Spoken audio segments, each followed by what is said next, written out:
ख्रिस्तामध्ये माझ्या प्रिय भाविकांनो, परमेश्वर मनुष्याला एकटं कधीच सोडत नसतो. प्रत्येक क्षणाला आणि प्रत्येक वेळेला तो आपल्या बरोबर असतो. आनंदामध्ये तो आपल्या बरोबर आनंद साजरा करत असतो आणि आपण दुःखामध्ये असताना आपल्यामध्ये राहून जे दुःख आपण सहन करत असतो, ज्या दुःखातून आपण जात असतो, त्याचा अनुभव देखील परमेश्वर घेत असतो. तो आपलं सांत्वन करत असतो आणि म्हणूनच परमेश्वराला आपली प्रत्येक गोष्ट ठाऊक आहे. जी घडामोडी आपल्या जीवनामध्ये घडत असते, ज्या घटना आपल्या जीवनामध्ये घडत असतात किंवा ज्या दुःखातून आणि आनंदातून आपण जात असतो, या सर्वांचा परमेश्वराला, या सर्व गोष्टीचा परमेश्वराला आढावा असतो. आणि म्हणूनच असं कधी समजू नये की परमेश्वर आपल्याकडे दुर्लक्ष करत असतो. तर परमेश्वर आपला विश्वास तपासत असतो.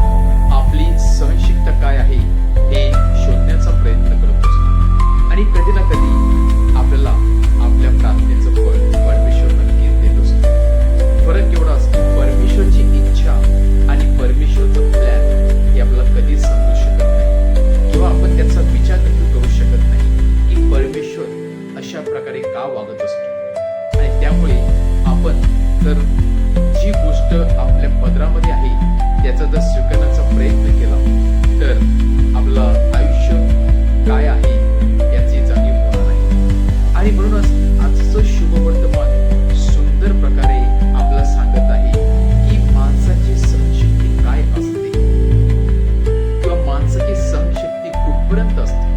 कुठे ना कुठे परमेश्वराला मनुष्याकडे यावंच लागतं. आजचं शुभवर्तमान आपल्याला सांगत आहे जवळजवळ 38 वर्ष एका तलावाच्या बाहेर बसून एक व्यक्ती आजाराने ग्रासलेला होता.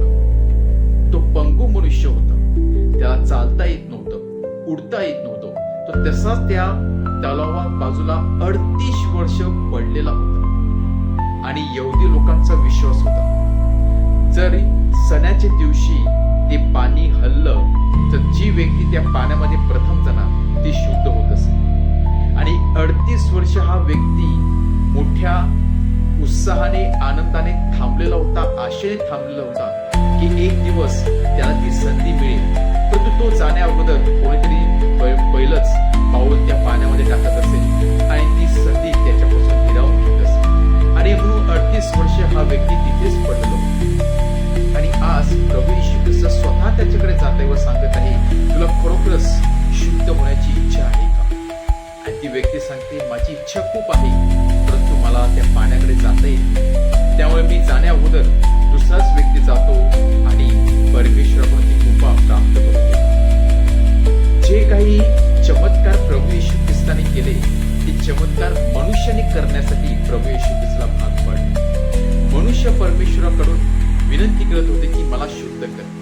परंतु आजचं शुभवर्तमान आपल्याला काहीतरी सांगत आहे की स्वतः प्रभू येशू ख्रिस्त मनुष्याकडे जात आहे व सांगत आहे की तुला शुद्ध होण्याची इच्छा आहे का? कारण कुठेतरी प्रभू येशू ख्रिस्ताने या व्यक्तीची सहनशीलता पाहिली. प्रभू येशू ख्रिस्ताने या व्यक्तीचं दुःख पाहिलं की हा व्यक्ती एकटाच होता, त्याला मदत करण्यासाठी कोणीही नव्हतं. आणि म्हणूनच आज स्वतः प्रभू येशू ख्रिस्त नम्र होऊन त्याच्याकडे जात आहे व त्याला शुद्ध करत आहे.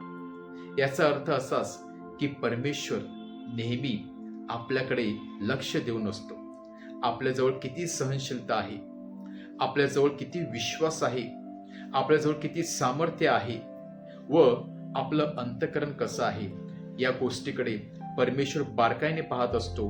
आणि आपल्या त्या सहनशीलतेकडे पाहून, विश्वासाकडे पाहून परमेश्वर नक्कीच आपल्या जवळ येत असतो व आपल्याशी चर्चा करण्याचा प्रयत्न करत असतो, आपला शुद्ध करण्याचा प्रयत्न करत असतो. ज्याप्रमाणे हा व्यक्ती 38 वर्ष त्या तलावाभोवती पडलेला होता, परंतु मनामध्ये इच्छा होती परंतु काहीच करू शकत नव्हता. आपण देखील त्या व्यक्तीप्रमाणे आहोत. मनामध्ये इच्छा आहे परंतु पापामुळे आपण काहीच करू शकत नाही. आणि म्हणूनच आज परमेश्वर आपल्या जवळ येण्यासाठी तयार आहे आणि जर आपण पापाला बाहेर काढलं, आपलं अंतःकरण शुद्ध ठेवलं, तर नक्कीच परमेश्वर आपल्या जवळ येऊन, आपल्या हृदयामध्ये येऊन घर करून बसणार आहे. आपल्याला योग्य ती देणगी देण्यासाठी तो तयार आहे. आपल्याला तो शुद्ध करण्यासाठी तयार आहे. फक्त आपण सहनशीलता दाखवली पाहिजे, विश्वास दाखवला पाहिजे, सामर्थ्य दाखवलं पाहिजे आणि नक्कीच आपल्या त्या नम्रतेकडे पाहून, विश्वासाकडे पाहून, सामर्थ्याकडे पाहून, सहनशीलतेकडे पाहून परमेश्वर आपला नक्की शुद्ध करणार आहे.